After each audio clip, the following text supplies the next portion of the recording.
They say silence speaks volumes, but that cafe was anything but silent. It was a Tuesday evening, I remember, because my court hearing had been postponed last minute. I wasn't in my suit, just a black hoodie and jeans, blending in with the crowd like any overworked young lawyer trying to meet a deadline. My laptop was open, half my screen filled with case notes, the other half streaming lo-fi music to keep me sane. I was writing a draft for a landlord-tenant dispute when it happened. A voice, calm, a little too casual, floated over from the table next to mine. "Bro, remember how we planned to push him into the river? No one even found out." I froze. It wasn't the words that shook me. It was the way they were said. No fear, no remorse, just nostalgia. Like two friends reminiscing about a prank. My fingers paused over the keyboard, then slowly moved to mute the music. I didn't look up right away. Maybe I misheard, maybe it was a joke. But then the other guy laughed, a short, breathy chuckle, and said, "Dude, I still can't believe he slipped that easily. Like fate wanted it to happen." My heart started pounding. I wasn't a detective. I didn't even specialize in criminal law. But something inside me stirred, something instinctual. Like a switch flipped. I tilted my head slightly, pretending to stretch my neck, and got a glimpse of them through the reflection in the cafe window. Two men in their late 20s, dressed like IT guys on break. One had a leather strap watch, and kept tapping the table with his fingers. The other wore a navy blue hoodie and smiled too icily. They didn't look like killers, but monsters rarely do. My palms were sweaty, and I realized I had stopped typing altogether. A single thought echoed in my mind. Did I just overhear a murder confession? I should have minded my own business. That's what any sane person would have done. Shut the laptop, finish the coffee, and walk away. Let the world deal with its own darkness. But I couldn't. Something deep inside, curiosity, conscience, maybe madness, told me this wasn't a coincidence. My phone lay on the table. I slid my thumb slowly over it, trying not to look suspicious. Then, without lifting it too high, I tapped the record button. The screen dimmed instantly. Audio recording had started. I kept pretending to type, but my ears were working overtime. "He deserved it," said the guy in the navy hoodie, always acting like he was better than us. Honestly, it was kind of beautiful the way it happened. "No blood, no mess," the other replied. "Just a splash, then silence." My throat tightened. I wanted to turn around and scream, "Who are you talking about?" But I didn't. I kept my head low, barely breathing. What if I was wrong? What if they were just talking about a movie scene? Or exaggerating something from years ago? My logical brain screamed for evidence, but my gut had already made its judgment. A few minutes later, they asked for the bill. I minimized my screen and opened the camera app, tilted it slightly, just enough to catch a blurry image of them as they stood up. It wasn't much, but I'd been in enough cases to know, sometimes, blurry truth is better than no truth. They walked out like ordinary men, laughing, carefree. The door closed behind them with a soft chime. I waited exactly 1 minute, then packed up. I told myself I'd just follow them to see where they go. Nothing illegal, just curious observation. As I stepped out, the chill of the evening slapped me. I scanned the street. There they were, turning left onto the main road. I stayed far behind, blending into the city crowd. My heart was hammering so loudly, I thought someone would hear it. I didn't know their names, didn't know their faces well enough, but I had a recording, and maybe, just maybe, a murder. I should have stopped there, but some things, once heard, can't be unheard. That night, I didn't sleep. I kept playing the recording on a loop, each time catching something I hadn't heard before. The nervous chuckle, the pause between words, the pride in their voices. It didn't sound like guilt. It sounded like closure that made it worse. I emailed the audio file to myself, backed it up in a hidden folder, and saved it in a secure drive. Habit. I've learned the law isn't always about what's right. It's about what you can prove. And right now, I had nothing concrete. Next morning, I walked into the local police station. The officer behind the desk looked as tired as I felt. I introduced myself, mentioned I was a practicing lawyer, and explained what I'd overheard. I tried to be calm, measured. When I played the recording for him, he frowned. "This could mean anything," he said. "I know what I heard," I replied, sharper than I meant to. "They weren't talking about a movie. This was real." He gave me a patient, almost sympathetic look. The kind of look you give someone clinging to a ghost. "No name, no date, no body. We can't launch a murder investigation on hearsay, sir, even if you're a lawyer." That word hearsay hit me like a slap. I had studied criminal law, knew the rules, but in that moment, law felt like a locked gate, and I was banging on it from the outside. I asked him if there had been any recent drownings, any bodies recovered from the river. He pulled up a report, shook his head. "No bodies found in the last 3 months. Sorry, that was it." Just like that, I was out the door. As I stepped into the sunlight, frustration clawed at me. I had evidence, maybe not good enough for court, but good enough to ask questions. To dig deeper, the law couldn't help me, so I'd do what the law couldn't. I went back to the cafe, talked to the manager, told him I might have left something behind, and asked if they had security. "Cameras," he shrugged. "They're mostly for show," he said. "Only one near the door works half the time." My stomach dropped. Still, I asked if I could check footage from the previous evening.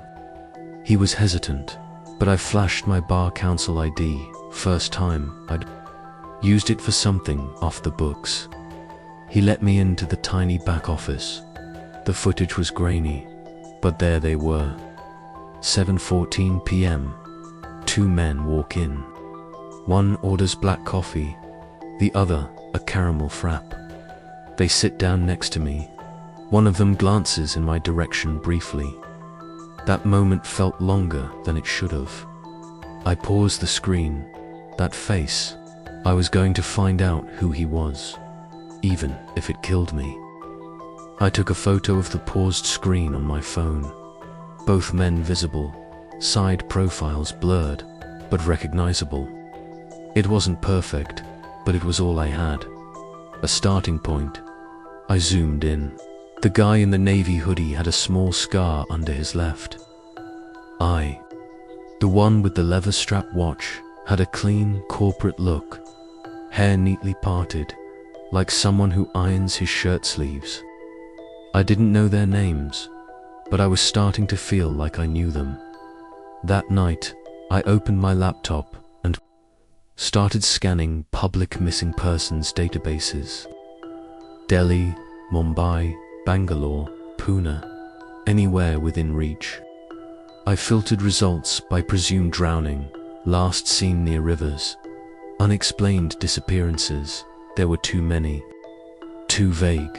I adjusted the timeline, focused on the last 6 months, that narrowed it down, and then, there he was. Rahul Mathur, age 31, last seen 2 months ago near the Yamuna riverside after a party. His phone was found smashed near a railing. No CCTV, no witnesses. case labeled as voluntary disappearance. I clicked on the file.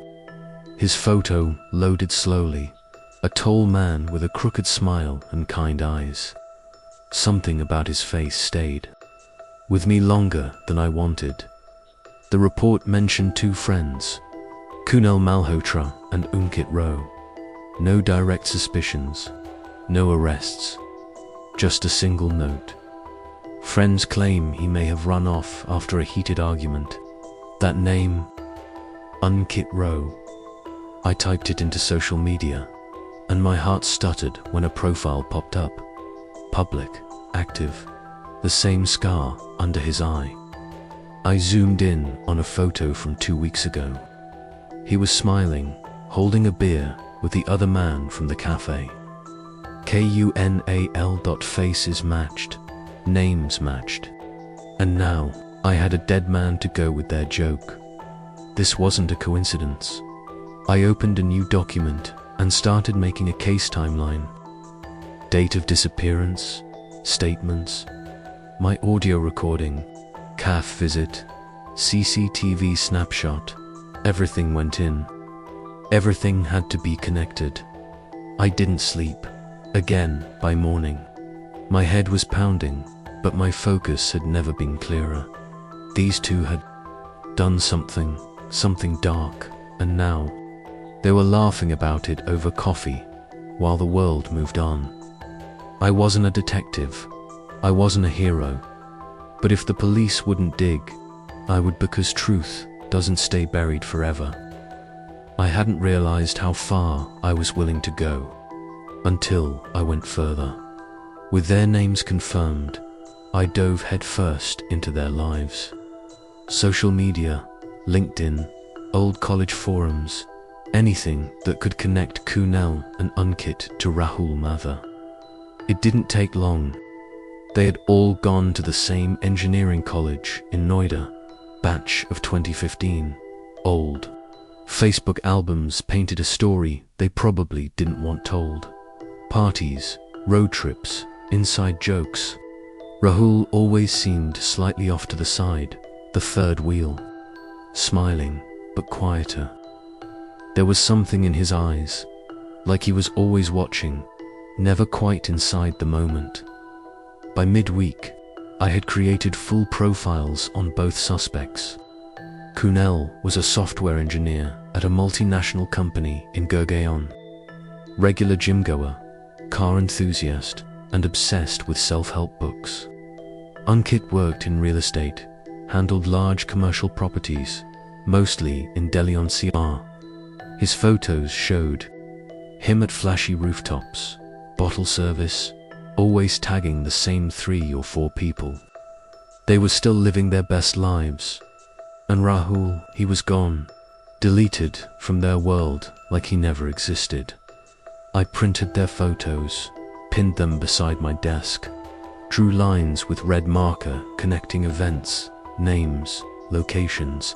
It looked like something from a crime movie, and maybe it was. My own silent investigation, buried behind layers of doubt and obsession. But then, something shifted. One evening, while revisiting the missing persons page, I noticed a comment posted just 3 days ago from a profile named @neha.m. It said, he didn't just run away. Rahul wasn't like that. He would have told me. Someone knows something. I clicked on her name. It led to a private Instagram account, Rahul's younger sister. Her display photo showed her holding a diary in front of a framed picture of Rahul. I stared at it for a long time. That's when it hit me. This wasn't about proving a case anymore. It wasn't about justice through the court. It was about truth. For her. For whoever else still woke up every day wondering where he went. I wanted to message her, to tell her I knew something, that I'd heard something. But how do you start that kind of conversation? Hi, I think I overheard your brother's killers talking over coffee. Double quotes, no. I wasn't ready. Not yet. Not until I had more. I had already seen what silence could do to people. I wouldn't add false hope to her grief, but that night I knew one thing for sure.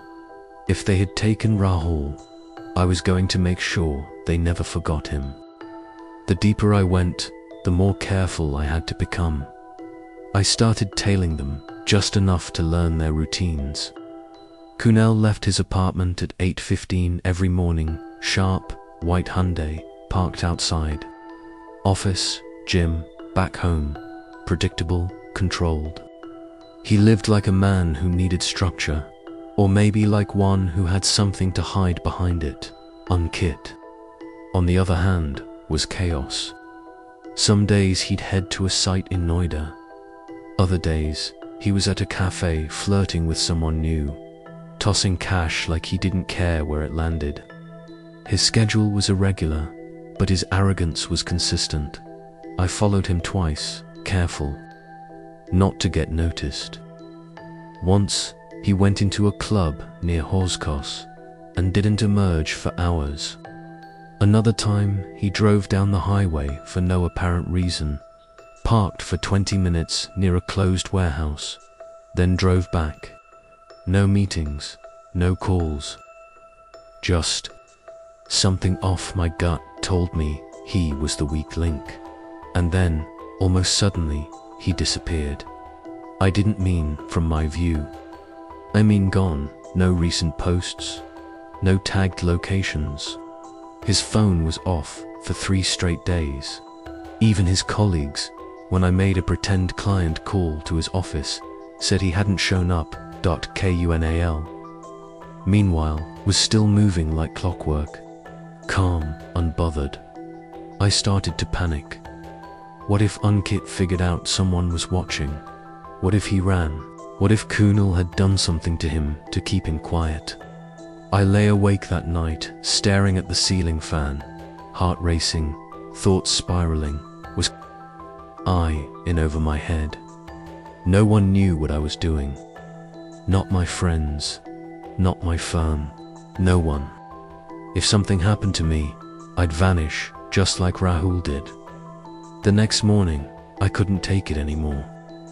I logged into an anonymous account I had created, uploaded the audio clip, and sent it in a private message to Neha, Rahul's sister. No name, no location, just the message.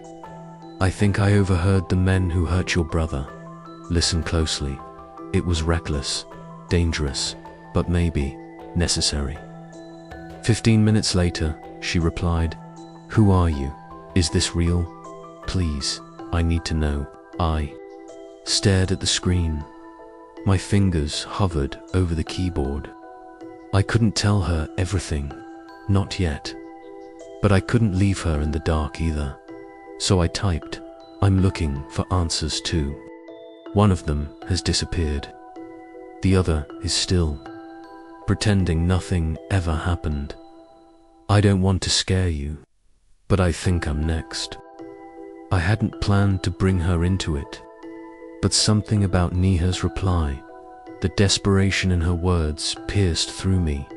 She deserved answers, and maybe I needed someone to remind me I wasn't completely alone in this. We began exchanging messages, slowly at first. She told me about Rahul, how he loved old Hindi songs, used to hum them under his breath when nervous. How he was the kind of person who always stayed behind to clean up after a party. Too good for this world, she said. I didn't tell her everything, but I let her know I had proof. That I was close. That I believed the men who killed her brother were still walking free. She didn't ask me why I was doing all this, but maybe she knew. The truth is, this wasn't just about Rahul. Years ago, during my final year in law school, my older brother, Ayash, went missing. He had been battling depression quietly, something our family didn't talk about. One night, he left home and never came back. The police filed it as a suicide. He must have jumped, they said. People like that, they break. No body was ever found. My parents buried an empty coffin. I buried the anger. Became a lawyer because I thought maybe I could stop people from disappearing, from being forgotten like that. But I never really stopped searching. Never really stopped blaming myself for not noticing the signs. Now, years later, Rahul Mathur was haunting me, not just as a victim, but as a mirror. Another gentle soul swallowed by silence. Maybe this was my way of making it right. That weekend, I revisited the riverside where Rahul was last seen. The same spot from the police report. It was quieter than I expected. A small iron railing near a bend in the path. Some overgrown grass pushing through the cracks. I stood there for a long time. No answers, just the wind, just guilt. But then, something odd further down the path. Hidden behind a wall of bushes, I spotted a rusted CCTV pole, barely noticeable. No sign to indicate it worked. I walked toward it, heart thudding. It was old, faded, but it had a camera mounted, pointed right at the river curve. Could it have caught something? I took a photo, marked the location on my phone. Next step, find out who owned the property, and whether that footage, if it still existed, might hold the truth everyone else had missed or ignored. I wasn't chasing shadows anymore. I was chasing ghosts. I always thought obsession was a slow drip, the kind that builds over time until you drown in it. But with this case, it wasn't slow. It consumed me like fire. Tracking the old CCTV camera became my next mission.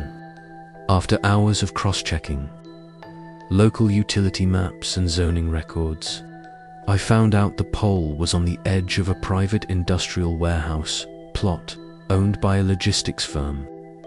I called them, posed as a legal rep investigating a road accident.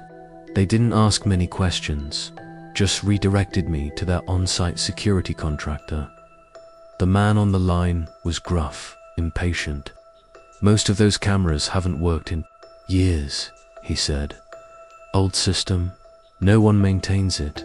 But then, a pause. You said this was from February. There might be backup drives. Depends which server it was stored on. You'll need an official request, though. My pulse surged. That evening, I typed up a legal-looking document. Not forged, just unofficial. A favor, a risk. I signed it with my name and credentials, hoping it would be enough. The footage request was sent, and then I waited. Every hour felt like a coil tightening inside my chest. I stopped eating properly, barely slept. I checked my inbox like an addict, hoping for something, anything, and then something changed. It started with the doorbell. A delivery guy stood outside, holding a paper bag of food. Cash on delivery, he said. I frowned. I hadn't ordered anything. The receipt had no sender name, just a note. Eat something. You're going to need your strength. My blood ran cold. I looked around. No one. The street was quiet. Then came the text. Unknown number. No name. You're not as invisible as you think. I dropped the phone. They knew. They were watching. I grabbed my keys, backed up all files to an encrypted cloud, then left my apartment. I couldn't stay there anymore. I booked a cheap guest house under a fake name and sat on the bed in the dark, heart pounding against my ribs like it wanted out. I should have stopped, should have walked away. But the thing about people like me, once we find the thread, we can't stop pulling, even if it chokes us. An hour later, another message arrived. Ask yourself this, lawyer. If you dig too deep, are you ready for what you'll find? They weren't afraid of being caught. They were warning me, which meant I was getting close. The guest house room was cramped, the walls closing in like the pressure I felt inside my head. The flickering street lamp outside cast long shadows across the ceiling, and every creak from the hallway made me jump.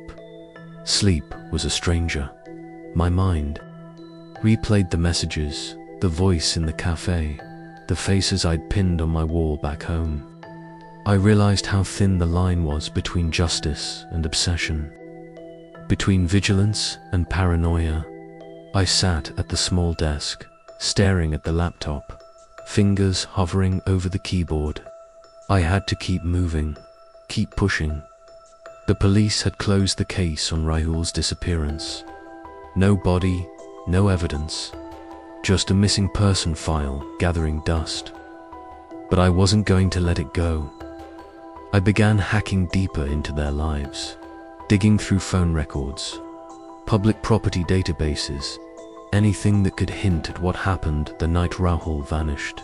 Then, a breakthrough, a traffic camera. On the route from the cafe to the river, I obtained the footage through an old contact in the traffic department, a favor I owed. The grainy video showed two men walking briskly along the riverbank at 11 p.m. One matched the scarred face of the other, Kunal, no Rahul in sight. But what caught my eye was a dark figure lurking in the shadows behind them, a silhouette too blurred to identify. I zoomed in, enhanced the image, and felt a chill run down my spine. Who was watching them? Or were they watching someone else? My phone buzzed. A message from Neha.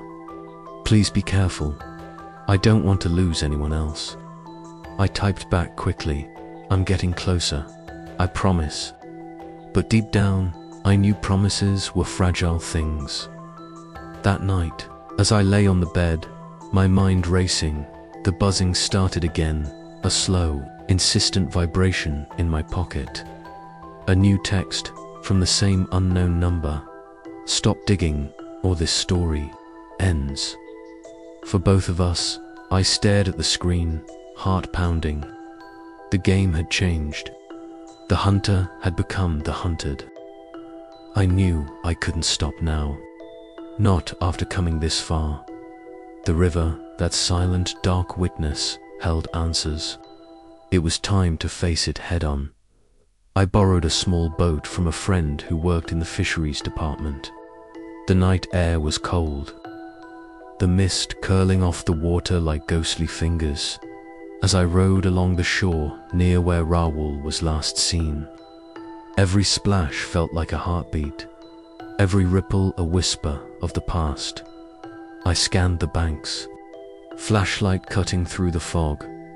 Then, near a cluster of reeds, something caught my eye, a piece of fabric tangled on a branch. Dark, heavy, and soaked. I reached out, pulled it free.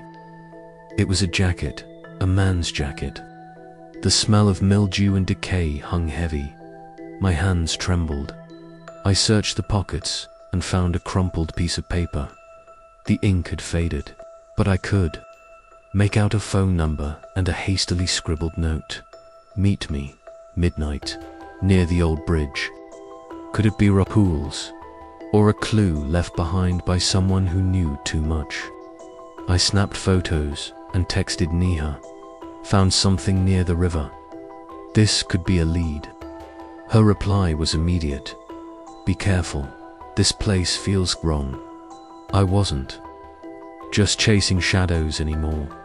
I was stepping into a trap as I turned the boat back toward shore.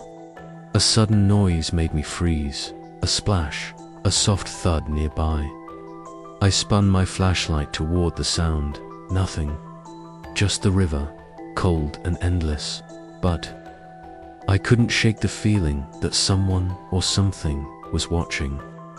Armed with the note and the jacket, I arranged to meet Neha near the old bridge at midnight. It was the only lead I had, and despite the gnawing fear in my gut, I couldn't ignore it. The bridge was deserted, the cold wind slicing through my jacket, The dim streetlights cast long, eerie shadows over the cracked pavement. Neha arrived, eyes wide with both hope and fear. "I don't know if this is a trap," she whispered. I nodded. "But we have to try." Minutes passed with nothing but silence and the distant hum of the city. Then, out of nowhere, footsteps echoed behind us. I turned sharply, heart racing. Two figures emerged from the darkness, Kunal and Ankit. Their faces were hard, cold, unreadable. "You shouldn't have come here," Kunal said, voice low but threatening. Neha gasped, stepping back. I stood protectively in front of her. "What do you want?" I demanded. Ankit smirked. "We want the truth to stay buried." Before I could react, Kunal lunged.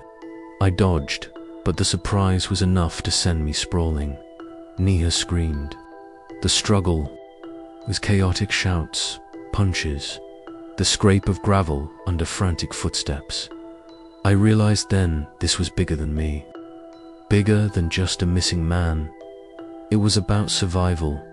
I managed to break free, grabbing Neha's hand. "We have to run," I said.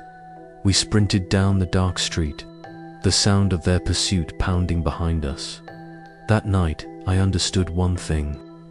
Clearly, the killer wasn't just clever, he was dangerous, and I was already in his crosshairs.